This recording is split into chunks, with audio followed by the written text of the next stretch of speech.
Welcome back to the Sex and the City series, ladies and gentlemen. I am Charlie, aka Miss Charlotte Zay. I know I look like a hot mess right now, but it's okay. It is 1 o'clock p.m. in the afternoon, so I still have some time to do a little bit of reading before I have to go to work later on.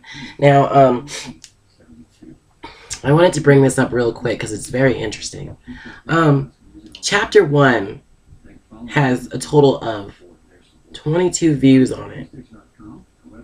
Chapter 4 has, let's see, because I was looking this up and I was just very confused, you guys. I'm like, how does this happen? Let's see. Ugh.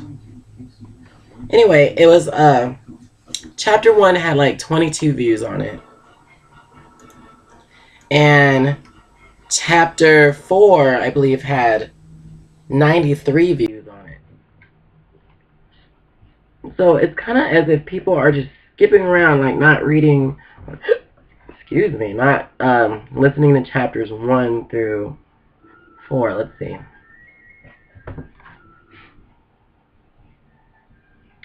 Yeah, total of 33 views for chapter 1 and 2. And then you get all the way to chapter 5, actually, with the Meet the Guys Who Bed models, which has 93 views on it. Chapter 4 has 7 views. So people are skipping around, you guys. If you want this to make sense, you have to read or listen to chapters 1, 2, 3, 4, and 5. I just don't know how that works, but that's interesting how I discovered that. I was like, really? I don't know. So anyway, sorry if I sound a little stuffed up right now, drinking my coffee.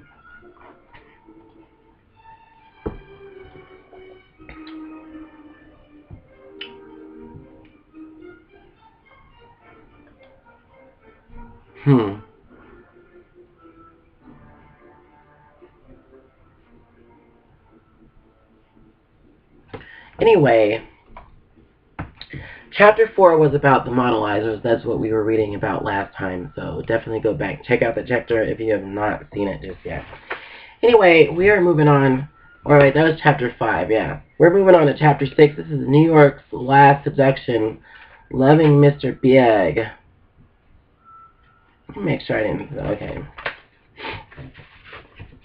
Alright, you guys, here we go.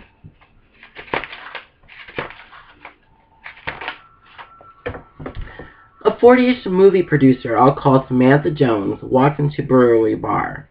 And as usual, we all looked up to see whom she was with. Samantha was always with at least 4 men, and the game was to pick out which one was her lover.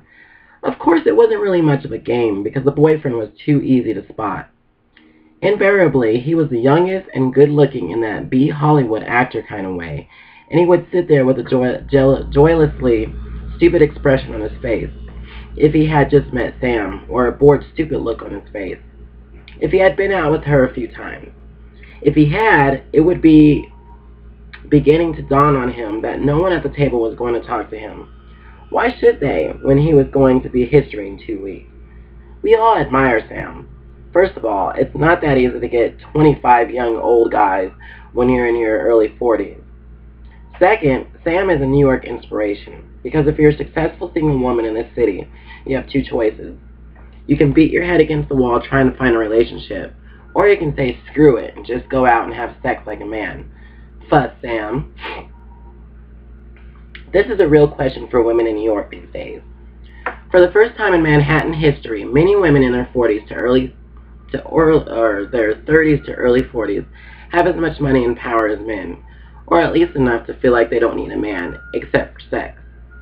While this paradox is the topic of many an analytic hour, recently my friend Carrie, a journalist in her mid-30s, decided, as a group of us were having tea at the Mayfair Hotel, so try it out in the real world, to give up on love, as it were, and throttle up on power in order to find contentment. And, as we'll see, it worked, sort of. Testosterone woman, foolish men. I think I'm turning into a man, said Carrie. She lit up her 20th cigarette of the day, and when the maitre d' hotel ran over and told her to put it out, she said, "Why? I wouldn't have dreamed of offending anyone." Then she put the cigarette out on the carpet. "You remember when I slept with that guy, Drew?" she asked. We all nodded. We were all relieved when she had, because she hadn't had sex for months before that. Well, afterwards, I didn't feel a thing. I was like, "Gotta go to work, babe. Keep in touch." I completely forgot about him after that. "Well, why the hell should you feel anything?" Magna asked. "Men don't. I don't feel anything after I have sex." "Oh, sure. I'd like to. But what's the point?" We all sat back smugly, sipping tea like we were members of some social club. We had hard and proud of it, and it hadn't been easy to get to this point. This place of complete independence where we have the luxury of treating men like sex objects. It had taken hard work, loneliness, and the realization that since there might never be anyone there for you, you had to take care of yourself in every sense of the word. "Well, I guess it's a lot of scar tissue," I said. "All those men who end up disappointing you. After a while, you don't even want to have feelings anymore. You just want to get on with your life." "I think it's hormones," said Carrie. "The other day I was in the salon getting a deep conditioning treatment because they're always telling me my hair is going to break off. And I read in Cosmo about male testosterone in women.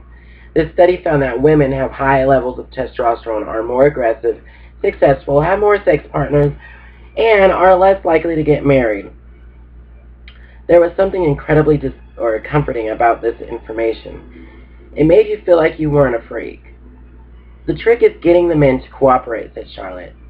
"Men in the city fail on both counts," said Magna. "They don't want to have a relationship, but as soon as you only want them for sex, they don't like it. They can't just perform the way they're supposed to." "Have you ever called a guy at midnight and said, 'I want to come over,' and had he say yes?" Carrie asked. "The problem is that sex doesn't stay done," said Charlotte. She had a name for men who were fantastic lovers, sex gods. But even she was having trouble. Her most recent conquest was a poet who was terrific in bed, but who, she said, kept wanting me to go to dinner with him and stop through all the chat bit. He'd recently stopped calling. He wanted to read me his poetry, and I wouldn't let him. "There's a thin line between attraction and repulsion," she continued. "And usually the repulsion starts when they begin wanting you to treat them as people instead of sex toys." I asked if there was realistically any way to pull off this whole women having sex like men thing. "You've got to be a real bitch," said Charlotte. "Either that, or you've got to be incredibly sweet and nice. We fall through the cracks. It confuses men." "It's too late for sweet," said Carrie. "Then I guess you're just going to have to become a bitch," Magna said. "But there's one thing you forgot." "What?" "Falling in love." "I don't think so," Carrie said. She leaned back in her chair. She was wearing jeans and an old Yves Saint Laurent jacket. She sat like a man, legs apart. "I'm going to do it. I'm going to become a real bitch." We looked at her and laughed. "What's wrong?" she asked. "You're already a bitch."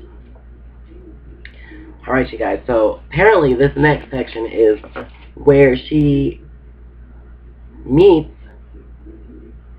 Mr. Big. Should be interesting, right? Let me see how much more of this chapter. I think we can get through it.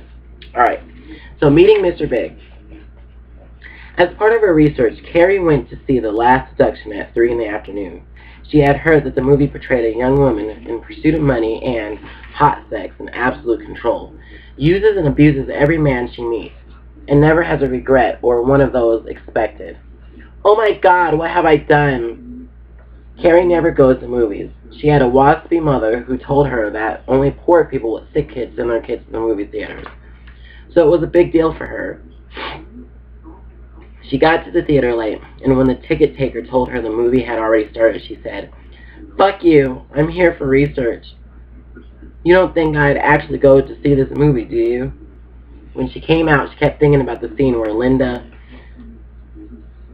Fiorento picks up the man in the bar and has sex with him in the parking lot, gripping a chain-link fence. Was that what it was all about? Carrie bought 2 pairs of strappy sandals and got her hair cut. On a Sunday evening, Carrie went to a cocktail party thrown by the designer Jupe. One of those parties that should be in a movie, with everyone crowded in and the gay boys so lively. And even though Carrie had to work the next day, she knew she'd eventually have too many drinks and go home too late. Carrie doesn't like to go home at night, and she doesn't like to go to sleep. Mr. Jupe Cleavery ran out of champagne halfway through the party, and people were banging on the kitchen door and begging the waiters for a glass of wine. A man walked by with a cigar in his mouth, and one of the men Carrie was talking to. "Oh, who's that again? He looks like a younger, better-looking Ron Perrielman." "I know who it is," Carrie said. "Who?" "Mr. Big." "I knew that. I always got Mr. Big and Perrielman mixed up." "How much will you give me?" Carrie asked. "How much will you give me if I go over and talk to him?"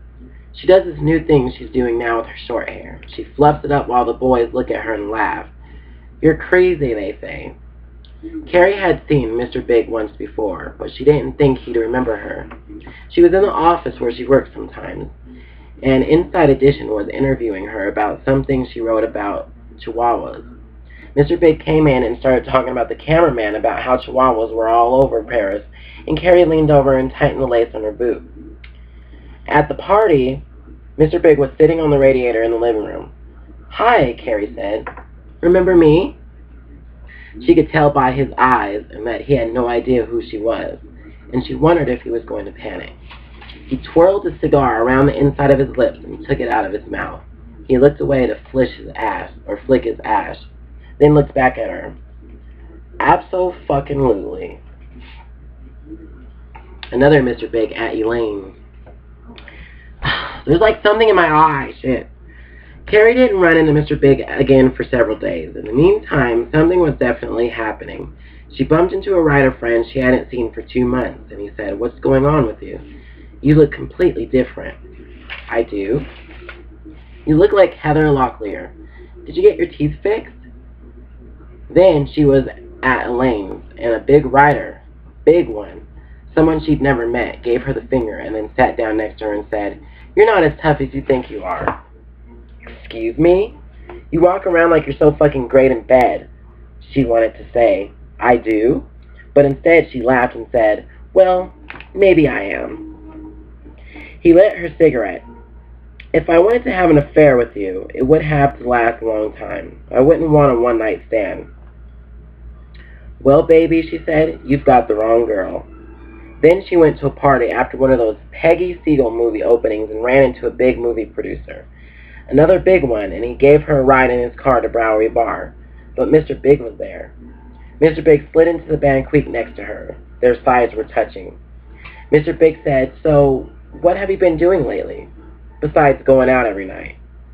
"Yeah, what do you do for work?" "This is my work," she said. "I'm researching a story for a friend of mine about women who have sex like men. You know, they have sex and afterwards they feel nothing." Mr. Big eyed her. "But you're not like that," he said. "Aren't you?" she asked. "Not a drop. Not even half a drop," he said. Carrie looked at Mr. Big. "What's wrong with you?" "Oh, I get it," said Mr. Big. "You've never been in love." "Oh, yeah?" "Yeah." "And you have?" "Abso-fucking-lutely." They went back to his apartment. Mr. Big opened a bottle of crystal champagne. Carrie was laughing and carrying on, and then she said, "I have to go." "It's 4 a.m., he said. He stood up. "I'm not going to let you go home now." He gave her a t-shirt and boxer shorts. He went into the bathroom while she changed. She got into the bed and lay back against the down pillows. She closed her eyes. His bed was so comfortable. It was the most comfortable bed she'd ever been in her life. When he came back into the bedroom, she was sound asleep.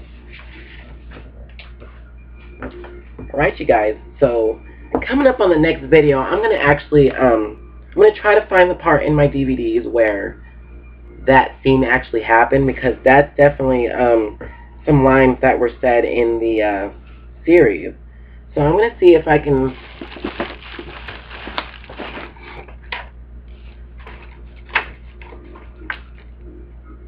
Let me see if I can find that scene, and I'm going to show it to you guys. Alright? So stay tuned to the next part, and I'll probably start on the next chapter after that. Alright, I'll look back, you guys. Oh, I got to play something. Ghetto Style. These songs are all from the movie.